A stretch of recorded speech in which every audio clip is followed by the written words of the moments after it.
Hi, I wanted to say a few things about the language Pont. Level 1 dialect of the level 1 of the English dialect specifically. Um, all of the all the different language dialects of Pont um, have certain things in common. At the lower levels, they have very specifically the endings in common. At level 0, of course, all words end in ah, apostrophe aw. So imo now out speaking out level out 0 out of the out Pont out dialect out English out.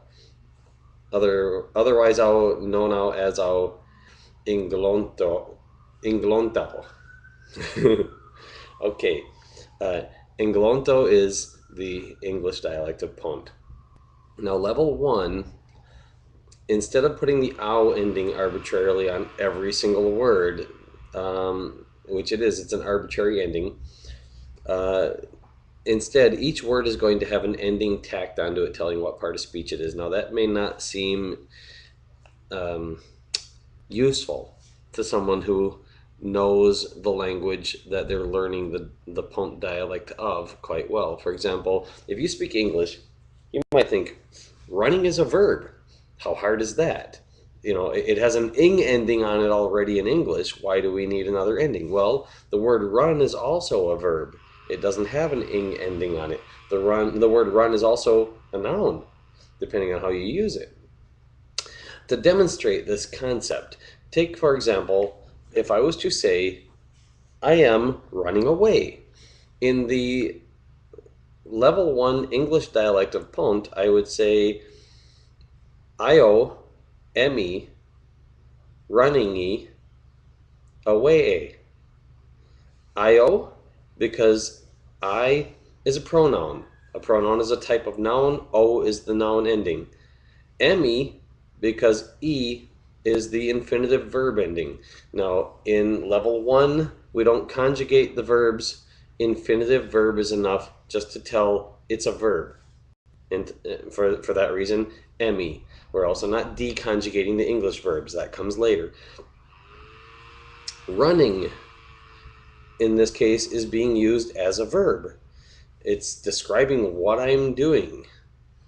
Uh, Away is being used as an adverb. No. Okay, now let me possibly correct myself. I got to stop and think about this. I am running. Yeah, that's a verb and a verb. As opposed to running describing what I am. But here's the thing. At level 1, it's not an error to put the wrong ending on a word if it's how you think of the word.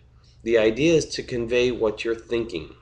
So if I say, for example, running dog, and I'm thinking of running as an action, as not the state the dog is in, which is what that would generally mean in English, but as actually the action the dog is doing.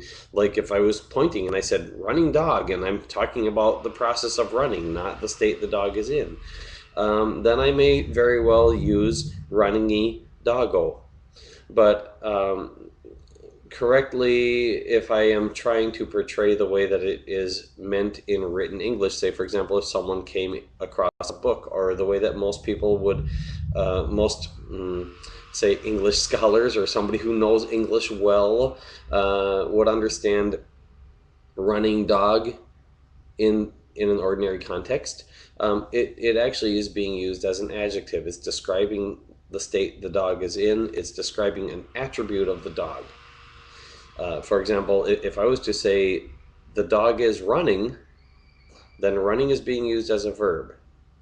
It's it's what the dog is doing. If I say the running dog is not sleeping, the running dog is the same, using the word running the same as if I was to say the red dog is not sleeping. The word running is being used obviously as an adjective. To run is a verb. Running is a form of it, but another word also spelled and pronounced the same as that verb running is running. Sorry, did I say that wrong? Running, yeah, running is a form of run. It is a verb. Running is also another word spelled the same, pronounced the same in English, but it's an adjective also. It's not really the same word. Now, in Pont English dialect level 1, there is a distinction between them. Running as an adjective is runninga. I would say runninga doggo. Pont English dialect 1, level 1, would define runningy doggo as being a verb and a noun, where running a doggo is an adjective and a noun.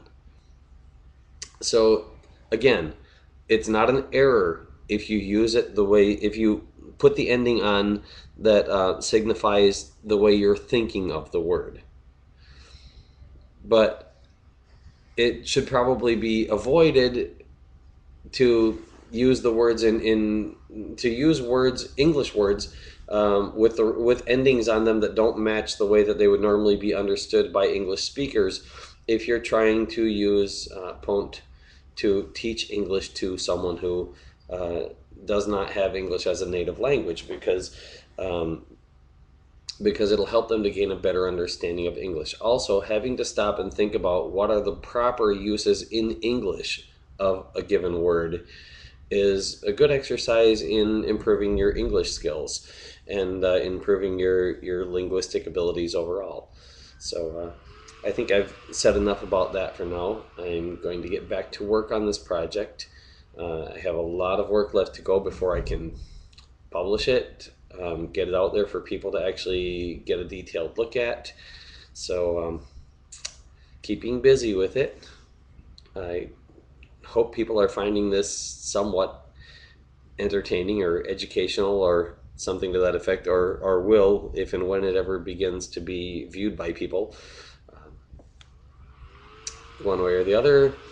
It's documented for, at the very least, historical purposes. History being my worst subject, it's not that I really care a heck of a lot about that, but if this turns out to be as important as I feel it is, historians might be thankful for the fact that I bothered.